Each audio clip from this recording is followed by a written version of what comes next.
The tank war in Ukraine has been extremely costly, and Russia has rapidly lost ground. By October 2024, Russia had lost an impressive number of 9,071 tanks, of which 2,431 were destroyed, a huge loss of nearly 70%. These rapid losses are depleting Russia's resources, while Ukraine has managed to maintain an advantage with more modern Western tanks, such as Leopards and Abrams, which are not only more durable, but also much more effective in protecting crews and striking enemies.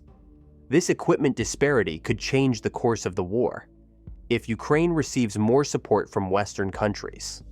What exactly is Australia offering, and how might this influence the course of the conflict? Australia has been a steadfast supporter of Ukraine, being the second largest provider of military aid in the Indo-Pacific region after Japan.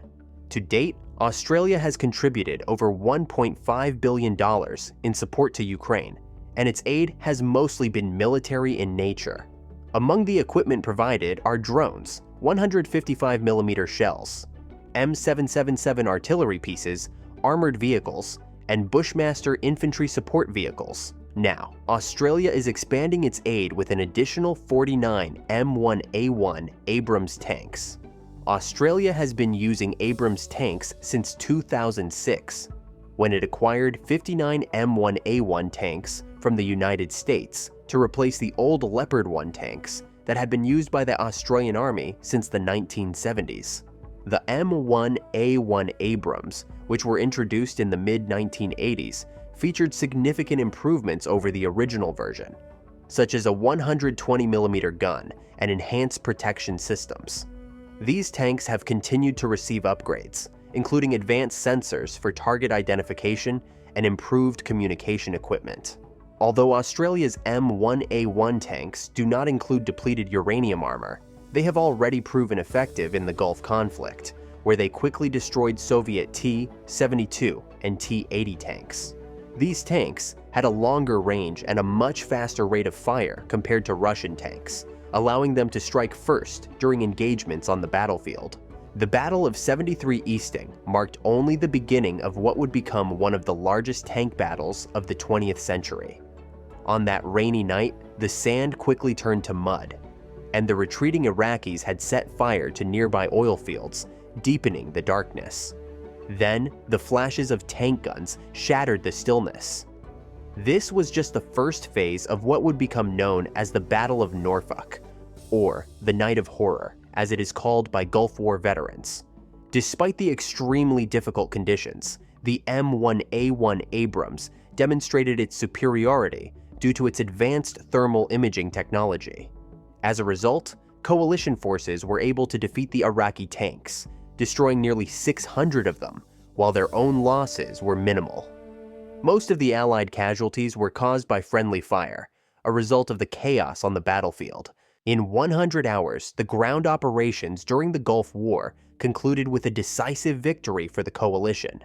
This is an example of the efficiency of well-trained tank crews and the technical superiority of the M1A1 Abrams tanks.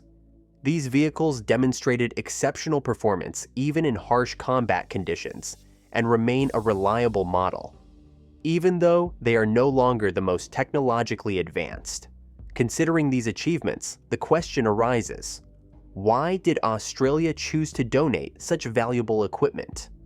Why give up tanks, especially since many Western countries are reluctant to deplete their stockpiles? While Australia does not face the same direct land-based threat as other NATO states like Poland, which needs tanks to protect itself from an increasingly aggressive Russia, Australia is under a different form of pressure: the threat from an expanding China. Thus, instead of prioritizing land forces, Australia focuses on its naval, air, and missile defense capabilities. The Australian government seemed to have understood the message. In August 2024, Defense Minister Richard Marles announced that the Australian government was considering a range of possibilities for continued military support alongside the Ukrainian government. Official discussions focused on ways the M1A1 Abrams tanks could be delivered to Ukraine. In September, the Australian government decided to donate the tanks, but needed to obtain approval from the United States for the transfer.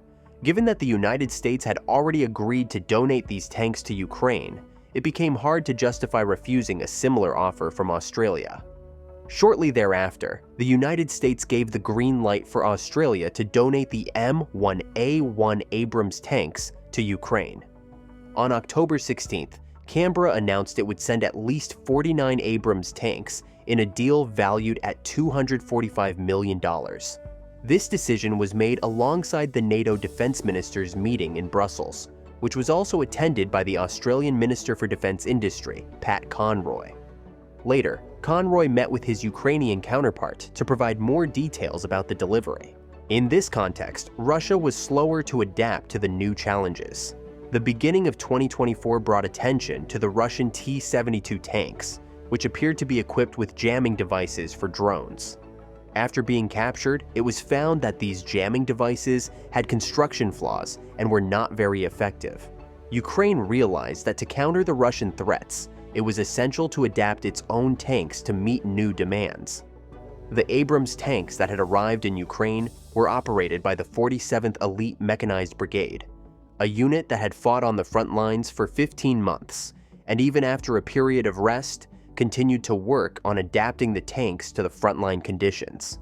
In January 2024, Ukraine's 47th Elite Mechanized Brigade released a video highlighting important modifications made to the M1A1 Abrams tanks now used by Ukrainian forces. In the video, an Abrams tank was equipped with explosive reactive armor, ERA, on its sides, and an additional protective accessory on its turret. This accessory was a type of armor known as a basket that also included jammers for drones.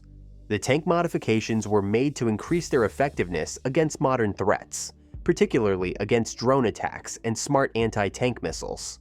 The ERA armor on the turret was intended for protection against projectiles coming from the front, such as RPGs or guided anti-tank missiles like the Russian Kornet 9M133, a very powerful anti-tank missile system capable of penetrating up to 1,000 millimeters of armor, even behind ERA.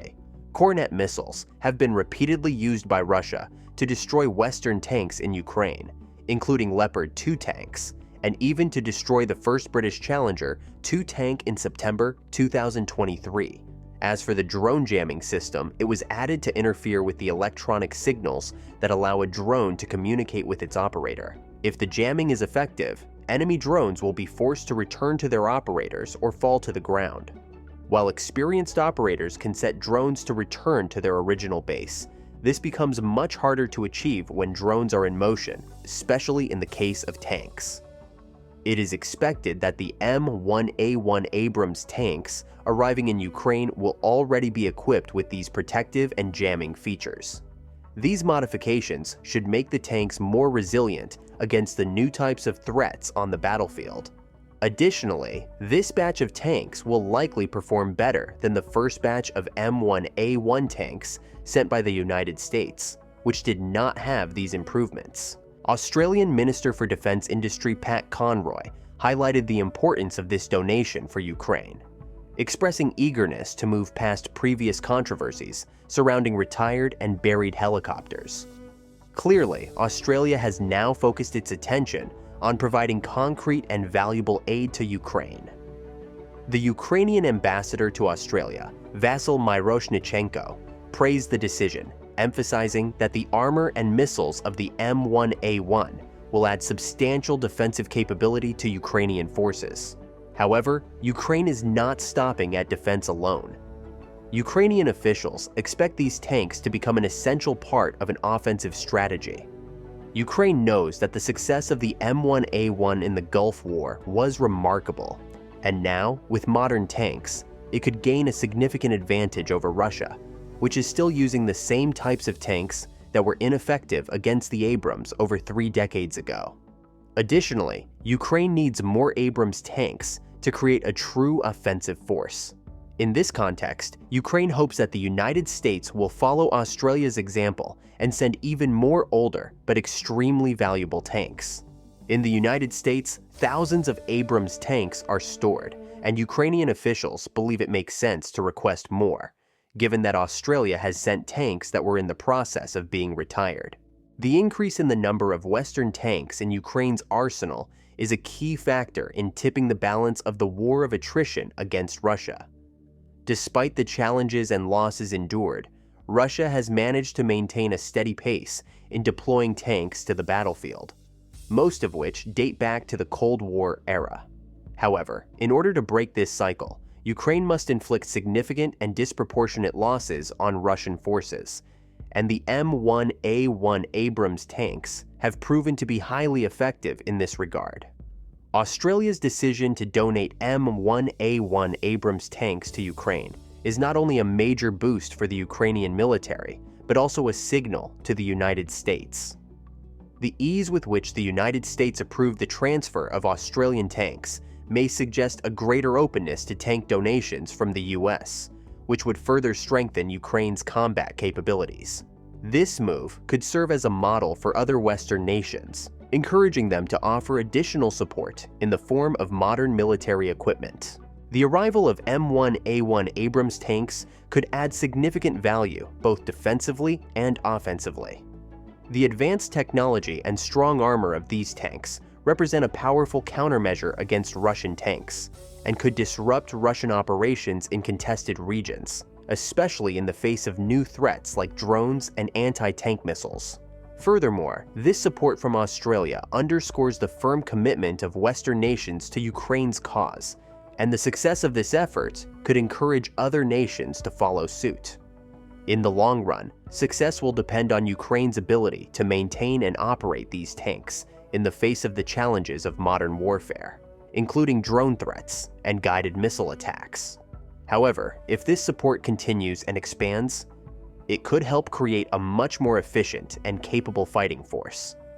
In conclusion, Australia's contribution not only strengthens Ukraine's military, but also shifts the diplomatic dynamics of the conflict.